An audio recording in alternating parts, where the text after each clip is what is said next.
establishment's destructive lies and misinformation weren't just about the origins of the pandemic, they lied about masks. First, Fauci said we shouldn't wear masks, then he said we'd be putting lives at risk if we didn't. And then finally, 2 years later, the CDC admits what we said all along, that cloth masks don't actually work.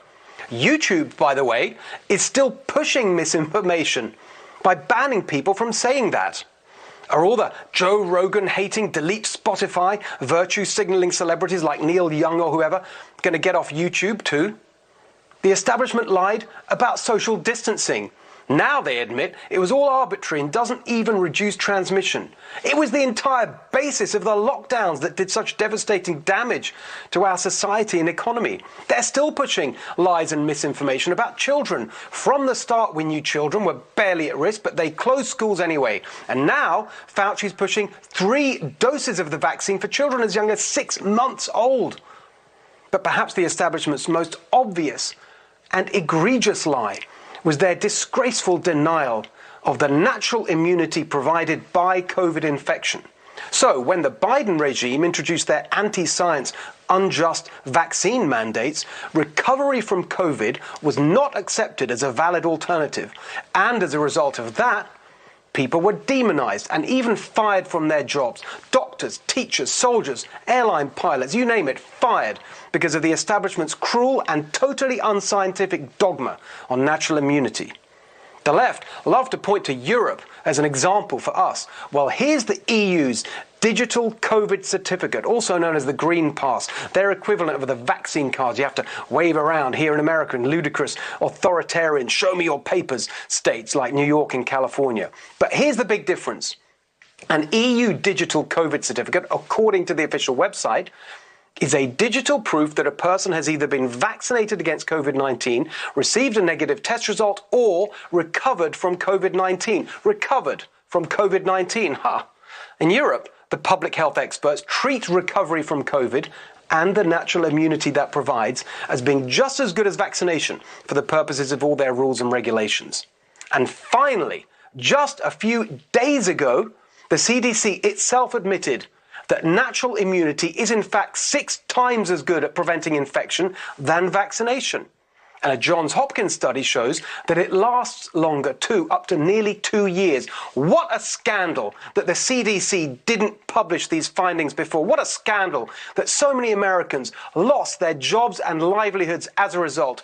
Every single one of them should be reinstated and compensated.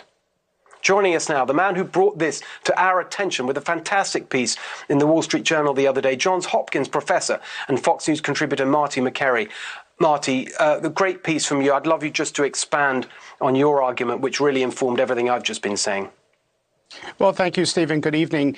You know, the data have now definitively answered the open question about natural immunity, and the public health officials had the wrong hypothesis.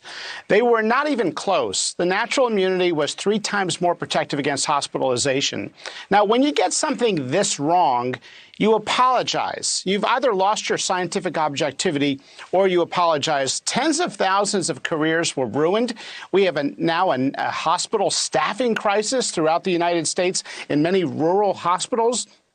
Ironically, many staff were fired because they had circulating antibodies, but they were just antibodies the government did not recognize. Ironically, when we had nurses fired with natural immunity, we fired those least likely to spread the infection. And now we've got hospitals calling in COVID-positive staff after they fired a batch of nurses saying, hey, it's that bad, we're in battlefield conditions, please come in and work.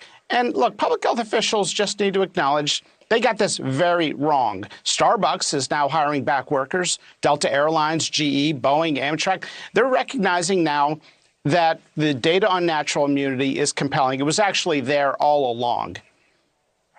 Well, that's what I wanted to follow up with you on, which is why did we have to wait so long here? It's such a different outcome from what you saw in Europe, as I was just pointing out. You and others were calling for this, at least a year ago, all through last year. Why do you think it took the CDC so long? Was it just incompetence, bureaucratic bungling, or was it that it was ideologically they're opposed to this conclusion, so didn't want to hear it? Now, Dr. Fauci or someone at that level handed down an edict that we have to vaccinate every American in order to get out of the pandemic. That was the message, and nobody was supposed to veer from that message. And so you had a very dishonest conversation and really, in my opinion, a blocking of all research on natural immunity. I talked to one investigator who submitted a study to the NIH. It got a top score. It was scored by an independent review committee, but oddly was never funded. And yet we see that researchers who changed their tune on the Wuhan lab leak received millions soon after they changed their tune.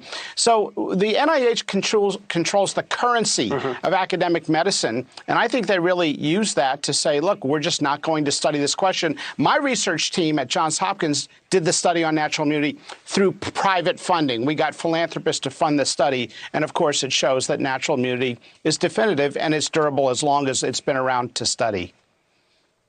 Could you just very quickly, Marty, just expand on that last point, because it's important people understand. Finally, the CDC admit that the natural immunity is more powerful than the vaccination in preventing infection, but they still haven't published anything on how long it lasts. That's why you did your own study. What exactly did it show? Yeah, so it's not that hard. You interview people who were infected nearly 2 years ago, and what we found is that they had detectable circulating antibodies, and the level of immunity was comparable up to nearly 2 years later as it was during the initial phase. And the CDC did acknowledge natural immunity is powerful, but they did it in the fine print. They did not in the messaging of their own study. It's a real scandal, as I said, and thank goodness that you're there. As I always say when you're on, the voice of common sense and reason and science in all of this. Marty, great to see you tonight. Thank you so much.